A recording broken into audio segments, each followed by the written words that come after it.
WingNut RockHeasd show. We got a bunch of different things we want to talk to you guys about, and let's see where it takes us, because we really don't have we have no plan. and no plan on this one. There's a lot going on. Oshkosh is happening this time right now as you guys are viewing this. It starts. Wish we were there. Actually, officially it starts Monday. It's a Monday to Sunday. But today's still a big day there because everybody's setting up. Yeah, today's Saturday. Very exciting. Yeah, and then tonight's everybody goes out drinking. Setup day, arrival day. Of course, a lot of people, you know, the big heavy hitters, the corporate people are already there. They've been setting up all week. And the people that run the show are very well versed in what they do. They're very good at you know, I mean, super helpful. Well, imagine erecting a city. I mean, they have their own sanitation, their own water, their own, well, I don't know about electrical, but they have their own little radio station.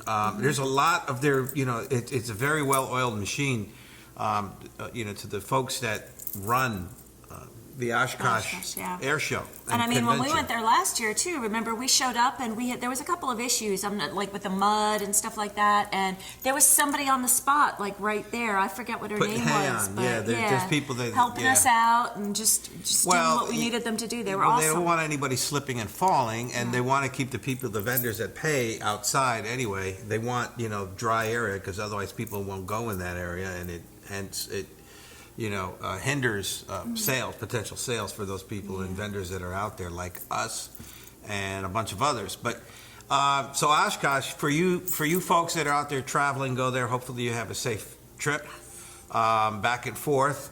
Whether you're flying, I know there's always a lot of incidents that happen, sometimes fatal. Throughout the history. Be very safe, very careful. So, but it's a very fun event. I hope the weather works out for you guys up there, and we're going to miss you. You know, we wish we could be there, but it just, unfortunately, too questionable. It was for us, you know, for the investment, you know, as well as other vendors, you know, mom and pop kind of small business. It's a tough gamble. With already, you know, attendance, you know, in the first few days probably going to be. Now, the air show folks are still going to be there.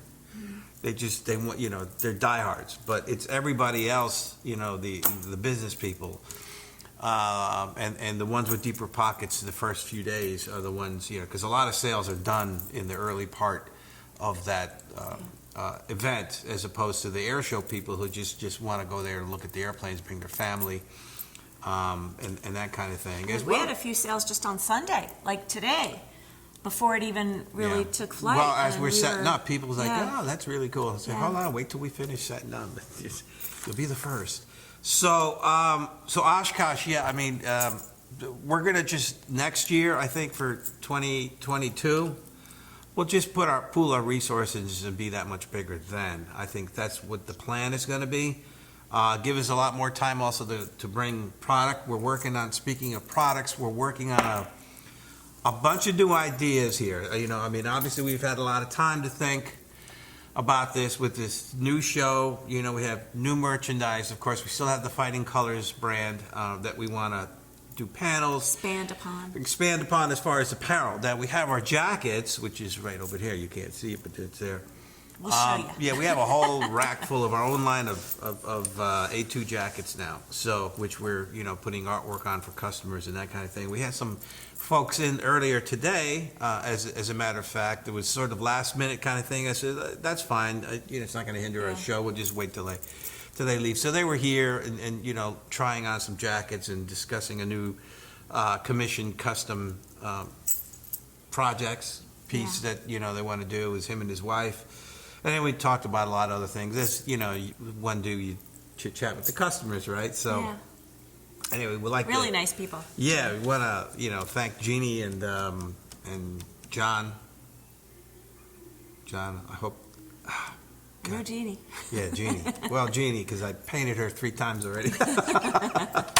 Anyway, thanks for coming in, and we look forward to your projects, and you're building up quite the collection. And they left with a couple shirts, which we're dwindling down on some designs. We want to come up with new designs on shirts. We want to come up with, it was her idea to come up with a new line of girl tees, Yeah. V-neck, something really nice. So we did some research and With a pinup on it. yep, found a nice company that makes a really nice shirt that has approved. So we want to get some in and Rockhead approved. yeah, and try some new designs on that. In fact, we already have it. We're going to definitely put pinups on the back. Probably something that I painted already. Just because we, copyright infringement kind of thing. We want Maybe to a keep custom. Yeah, maybe a custom. I don't know what yet, but it'll be something. And then, of course, we're going to have our, the Fighting Colors logo. I'm going to play around with, this logo here with one color, two color, that kind of thing. I mean, right now it's a 3-color thing, but, it's still not like that's it, I mean, it's a cool design, but I need something for a shirt, whether it's simple, basic, and or something complex. I don't know. Either way, it's going to be full color on the back with the pinup, obviously. Sexy girl shirt. Yeah, and then we want to do some with start a new WingNut RockHeasd line of stuff. Maybe we should open up a store, for that page and I think so. and offer. So we're talking to a jewelry person, who makes custom jewelry. So a friend of ours, our WingNut necklace. yeah, our part-time producer director kind of suggested, hey, I like that logo with the wingnut, and you should make jewelry out of this. I said, you know what? I think you're on something. So we talked to somebody today about that, and see if we can get some necklaces done and pendants and maybe a pin of just actually here, look, we now have new cards that we're gonna Postcardy kind well, of they're things. postcards, but it's not a postcard that you can mail because obviously the back. Yeah. So, I'm just gonna, we ordered a whole bunch of these, so we're gonna put these in our packages when we ship out panels, so people know that we have a show, and there's the logo, nice glossy, and then it's got a picture of both of us, WingNut and Rocket, in the back, and Facebook, YouTube, blah blah blah. Again, simple, basic. So, we're trying to do other things that promote and expand. I know it's going to take time. I'm a very patient person when it comes to these things. I know. Don't need things right away as much as we'd like to, but, persevere. He's the patient one. between Yeah, us. she's the fast shopper thing. So, but anyway, yeah, Oshkosh, great. Oh, look, we still have this. Flat Mo. He's not here, Yeah, but he's here. at Oshkosh. So, Or anyway. almost at Oshkosh. Yeah, look forward to those swamp parties. Anyway, all right, so let's just get to what we're going to talk. We're going to cover I know I've been alluding to this for some time, talked about it in past episodes about some of the projects that we're working on. So I'm going to start with this, a P40 nose hole. It's just a nose section, basically. The front side of a P40 called American Dream, which is a real P40. It's flying around. Somebody owns it, and they're up in the mid-Atlantic states. And our customer had recently gotten checked out in it, and he goes, hey, I want, he saw what we do, and he goes, can you make the whole nose section so I could put it in my man cave? He has a pretty big garage or hangar or something. I said, sure, we could do that. So, and it has a shark mouth on it, and it's got the camo scheme, and it says American Dream in red letters with the white outline. Or is it the other way around? Anyway, you'll see it here. So we started this project, we have several pieces everything's in the middle of being fabricated. But the most complicated piece is the bottom chin where the shark mouth resides. And, I make a smaller version of this for our P40 panels, but now we had to do something in almost full size. It's, probably within inches of full size. He said it has to be within 6 feet. Okay, so the real one, I think, overall with what I'm trying to do is just under 7 feet. So it's a little shy. I don't think anyone's going to notice a difference if it's hanging up there, whether it's, not the real deal or not. But so, I mean, we had to order stainless steel piece because that's where the exhausts are. There's a lot involved. There's a lot of, fabricating. And I don't have the original blueprint, so I'm working off of, scale drawings, cutaways, close-up photographs. So it's kind of difficult to count kind of rivets and whatnot. I mean, I'm doing the best I could. Seuss fasteners, that's all going to be in there as well too, in order to keep the pieces all together.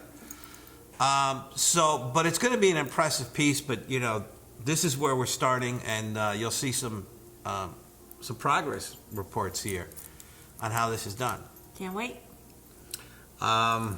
So anyway, that's you know, we're going to keep featuring this until the whole project's done, and you can see, and then I guess maybe we'll put a whole thing together, just how that project's done. I'm not sure. I keep saying we're going to do stuff with certain projects. They start, but they never end up finishing. No, you I know? think you follow through pretty quick. But there's some Pretty things decent. that I never got around to finishing, like show me, you know, I still haven't done a dedicated video of that. We could do that at some time. Yeah. You should focus on that. Yeah, we're going to do that. So, anyway, so, you know, here's the P40 project.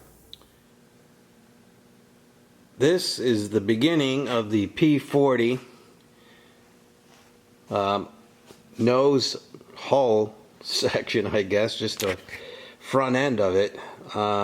Just to be clear, this is what we're doing. These are some of the rough sketch plans. And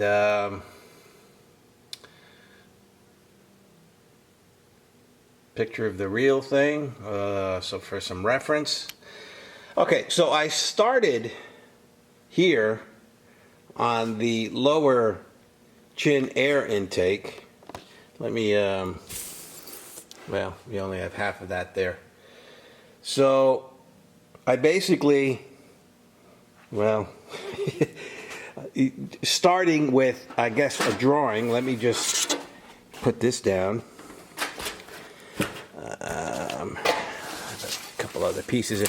So I started with basically a rough sketch, refined it. Let me see if I can get this here, and turned it into a rough blueprint, which is not quite finished yet. But I have my basic sizes. Just doing a lot of research, and having trouble focusing because everything is just white here, so bear with me since I'm holding this.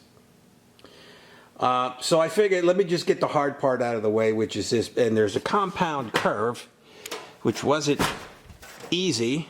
So you saw the front. Let me flip this around. This is the back side. So I had to hand fabricate all these little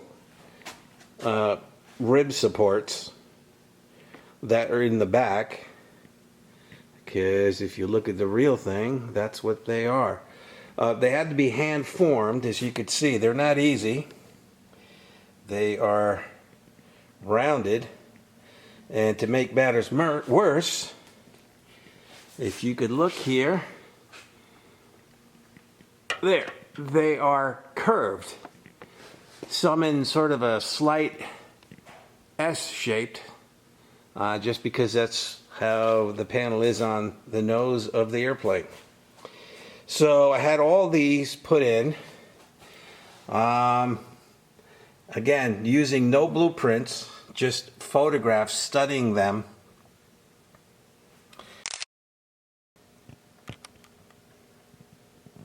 And basic, trying to figure stuff out. Again, nothing was easy. There's a lot of trial and error, and working with this aluminum, which was nice and soft. I'm using 032, 040 on some of the stuff, 5052, which is pretty soft and pliable. I don't have to anneal anything because nothing has to fly.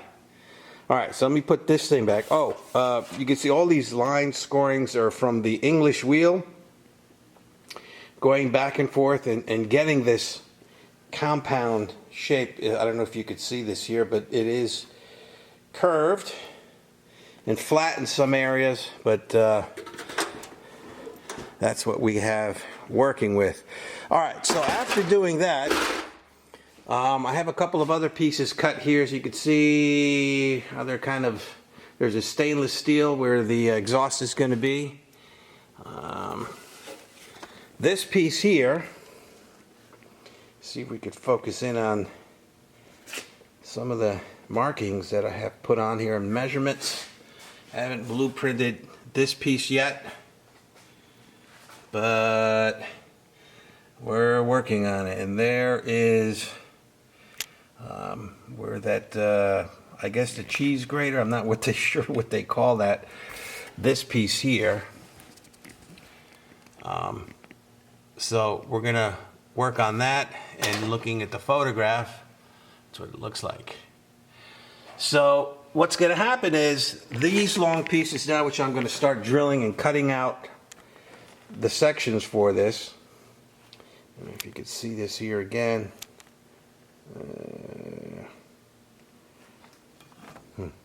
Anyway, glare.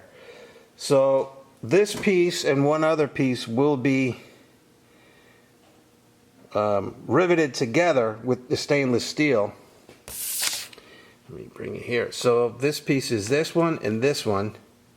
And then we have a larger piece that's going to be on top that will also be riveted. So these three pieces will be one giant piece, a cowl that comes off that's riveted together. And there's Zeus fasteners. You can't see them that well in these pictures, but that's what, let's see, I have 1, 2, 3, 4, 5, 6, 7, and one more way at the front. That has to get curved in, shrunk, you know, which is where the spinner is going to be, or would have been. And what will happen is this piece will get put on top of there, somewhere in that neighborhood, and it'll be Zeus fastened together. So the top cowl, which is this whole piece up here, will be separate from this piece here. It'll probably be shipped separately, and then, you know, again, the 7 Zeus fasteners, you could put it together and then it'll be finished. So we have several more weeks going in fabrication with these other top pieces. This is pretty much done. Haven't riveted that yet in case I have to make some minor adjustments to this piece where the Zeus fasteners, the positive and negative, will be. Not positive and negative, but these guys over here. If you could see that. This is just one bag, but so there's several pieces to the ring. You have a little spring, a grommet, and the actual Zeus fastener itself. So these will have to get put into these particular pieces as well. And then, of course, when all this is done, the top cowl, they'll all have Zeus fasteners around it as well. So anyway, these are just the beginnings of what we're working on for the P40 American Dream front nose. So, to be continued. All right, so now you have that, and let's continue on with the rest of the show. What do we have next? Q&A? Question. Oh yeah, let's get to Mr. We Paytas' have a long question. overdue question Yeah, from he's Jim Paytas. Yeah, he's a good friend of mine. And he Who keeps has impatiently been waiting for an I answer told him we'll to get his around question. to it. So Yeah. I guess today's the day. I guess so. For I hope question he's number, watching. second question he's asking. All right, so I already know what it is, but go ahead. Okay, so from Jim Paytas, he wants to know what was the most popular gun used in aviation during World War II? Well, for me, it's a simple question. I just don't know a lot of the technical aspects and details of it. But it's the Browning 50 caliber, as well as a 30 caliber. But the 30 caliber was a smaller bullet, smaller gun, had a higher firing rate, but the velocity just wasn't there, and the range in order to shoot down something. I mean, it was already, when you're flying World War II airplanes, you really got pretty close. I mean, close enough to be able to identify, see people's faces. Mm-hmm. That's pretty close by today's, standards. But so, the 30 caliber was not quite there. It was used in primarily World War I. But when World War II came out, and Browning had developed his, it's the M2 or the AN. I don't know what the AN stands for. Probably Army Navy. M2. M is in Mike. You said that first. Mike type. Yeah. M2. And that was used in just about every fighter. P-38s, P-51s, P-47s, P-40s. P-61, even B-25s and the bombers used them, although they were, packed either single in the waist or, doubles up in the chin turrets for the G models, the ball turrets, the tail end, the top turrets. Usually they were twin 50s. And later on were motorized because in the wind, turning those two things around, it would be difficult by hand. So they were powerized or motorized, I should say, the little turrets to help them spin around fast enough to get into. Otherwise, if you did it by hand, you just forget it. Time is of the essence when you're up there shooting against the enemy. So the 50 caliber was used primarily as the main choice of firepower on anything that had wings. And it was very efficient. It didn't break a lot. It might have jammed, but lots of guns jam no matter what. It was when you have a lot of guns, like your fighters either had 6 or 8. P-51s had 6, P-47s had 8. 4 in each wing. Mm-hmm. And then the bombers, had up to up as many as 15. Wow. 50 caliber. I mean, all through, that's what it's called, a flying fortress, because there was guns everywhere around. It was a fortress. And of course the B-24s, B-26s, 25s, 820s, 826s too. I think that's all the medium bombers and the heavy bombers. Flying fortress was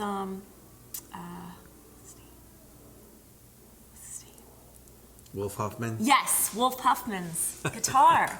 I couldn't remember his name for a second there. That was last episode, episode 10 we covered, that one of his flying Vs was called a flying fortress. Anyway, so the Browning machine gun was used extensely in World War II. And then they made it better.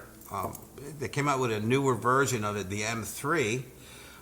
Post-World War II, Korea, Vietnam, and even today, I think they still use the Browning 50 caliber. They keep just updating it, but the simplicity of the mechanisms in that, if it's a good thing, don't change it, kind of thing. So that's your question, Jim. I know you probably have more, and you folks out there probably have a lot of technical aspects. I know the firing rate is like 750 rounds per minute. Wow! Oh my gosh!